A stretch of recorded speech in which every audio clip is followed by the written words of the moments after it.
Hey, what's ready? Welcome back to News Dose, and I do apologize. This video will be published a little bit later than usual. I had some things to take care of today, but it was actually a really exciting day for gaming, especially on the side of Xbox. We did get some leaked information for the next generation Xbox Project Helix, and I actually think what they're planning to do is really exciting and could possibly get a lot of people to buy in to their next platform. Now, we're also going to talk about the Steam machine because unfortunately Valve is having a rough time with its launch, so do stay tuned for that as well. First, though, I do want to thank my supporters on Patreon and on YouTube memberships. Thank you just so much for what you do, and you will receive this video through early access. Let's go and get around to things, though, starting off with Slay the Spire 2. Yeah, it just launched, and I mean, wow.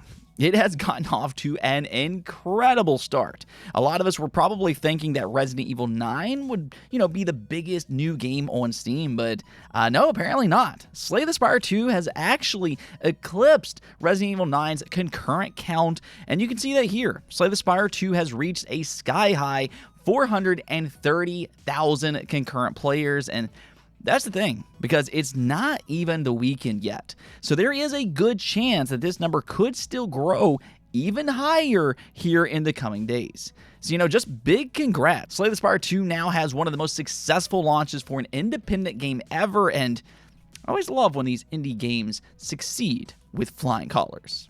Oh, and for us Final Fantasy VII fans, I know we're all anxiously waiting for the remake Part 3, and, well, sounds like we're not going to have to wait all that much longer because Bloomberg is reporting that a reveal for Part 3 is expected to happen in 2026. Now, it's important to note that that does not mean that it will launch in 2026, and quite honestly, I believe that is doubtful at best. However, based on some of the things that Square Enix has previously said, my expectation is that it could potentially release in 2027, and that's actually a very, very fast turnaround for a big AAA game like this. That would only be a 3-year cycle from the release of Final Fantasy VII Rebirth. So if they actually get it out next year, that will be a huge achievement, especially given how long development cycles tend to be for most modern AAA games.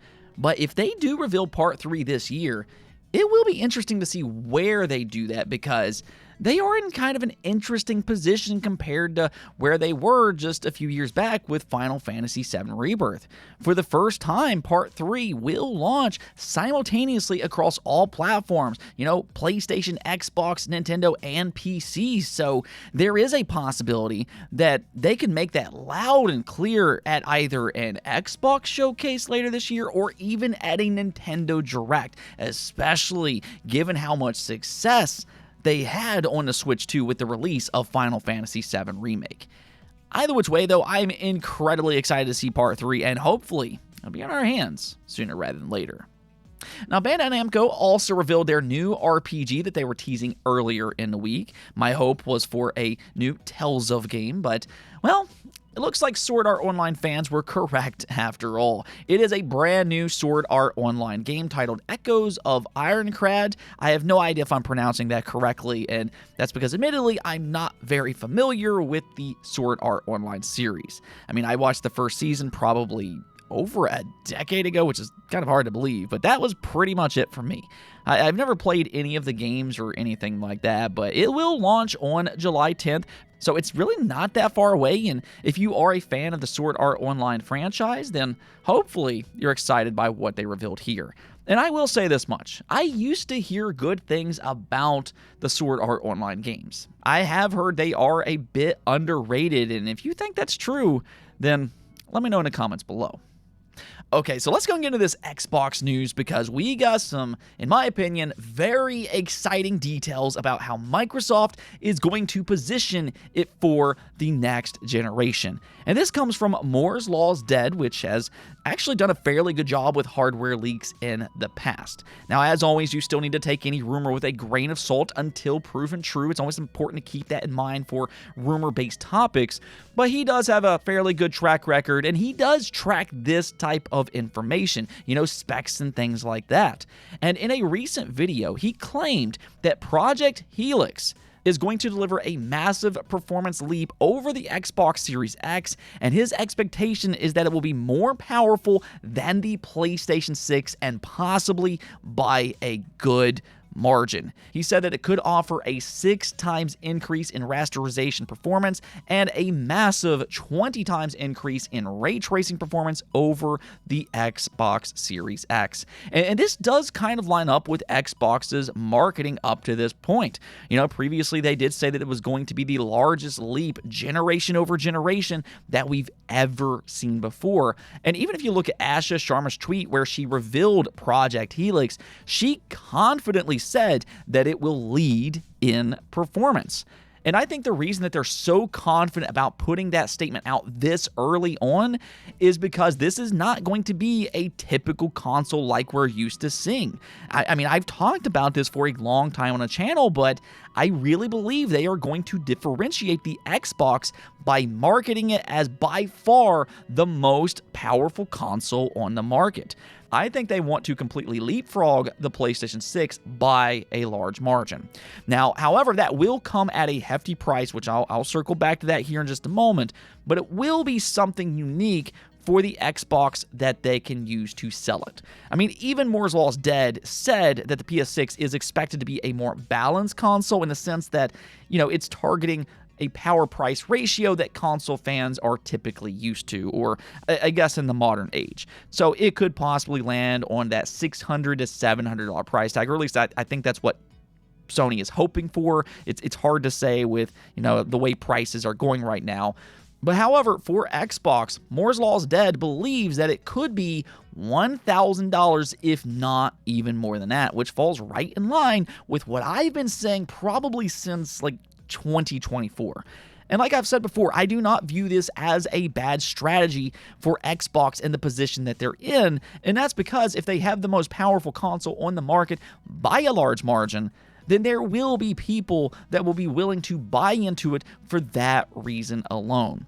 Now, it probably won't end up being the best-selling console on the market at that price, but I don't really think that that's the expectation for them anyways. But what they can do is carve out their own niche, and that would be for customers that want that truly premium experience. I mean, think about all of those multi-platform games like the recent Resident Evil 9 or the upcoming Grand Theft Auto 6. Those are big-time multi-platform games, and in the future, those big multi-platform games could end up running a lot better on the next generation Xbox than they will on the PlayStation 6, and that could be enough for some people to buy in to the next generation Xbox. Now, personally, I think they should sweeten the pot with some exclusives, and if they were to do that, then, I think they would have some really good selling points for next generation. They could say, hey, we have the most powerful console, and it's not even close. We also have some exclusive games that are not on the PlayStation 6, and then on top of that, we also offer the most diverse console because it can also play PC games like your Steam library. Other consoles, aka the PlayStation 6, cannot do that. And for that matter, there are rumors floating around that multiplayer games could end up being free to play on Xbox Live next generation because, if they don't, then why wouldn't you just play multiplayer games on Steam instead? Because it can also play those games. They kind of have to do something about that situation. But with all that said, I think this strategy could be an attractive option if they can pull all of that off. But again, that's only if you're willing to buy into its high price tag. I am fully expecting the next Xbox to be at least $1,000, if not more than that. That will turn off a lot of people. There's no doubt about that. But I think the strategy makes sense just given their position. For 4 generations, they've made a console that is very similar to PlayStation. Outside of the Xbox 360, it has not been a winning strategy for them. So I think now is the time for them to, truly differentiate themselves with something that is wildly more powerful and also more diverse with those PC storefronts. But let me know what you all think about this strategy. Do you like it or not? All right, now speaking of the console market, of course, we all know that Valve is trying to break in with their own PC console hybrid, but unfortunately for them, they could not have picked a worse time with the AI boom. It's been well documented that things like RAM skyrocketing in price has impacted the Steam machine, and It's now gotten to the point that there is no guarantee that the Steam machine will even launch in 2026.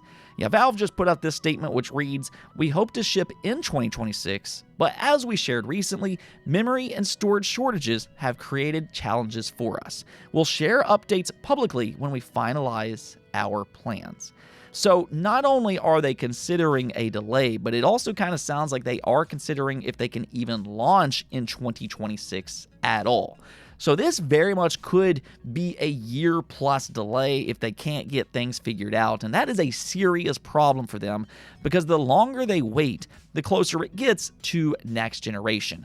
I mean, if the next Xbox comes out in, let's say, 2027, and then the PlayStation 6 comes out in, let's say, 2028, well, I mean, by that point, fans might just end up choosing one of those instead, especially if they come out at a similar price tag. I mean, if the PS6 comes out at like that $700 price tag, right around that area, I mean, I don't know. That could put Valve in a tough situation, which, I mean, really is too bad. I mean, when they first announced the Steam machine, I was genuinely excited because I do like Steam and I do prefer a console-like environment.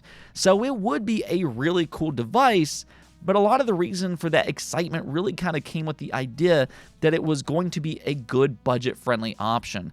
But the longer it takes for them to release it, the less attractive it might become. So unfortunately, this really is a bad situation for Valve. That AI boom has just majorly messed up the entire game industry, and especially for some of these smaller hardware companies like Valve. Anyways, though, that's going to be it for this episode, but until next time, make sure to subscribe, ring that bell, and peace out.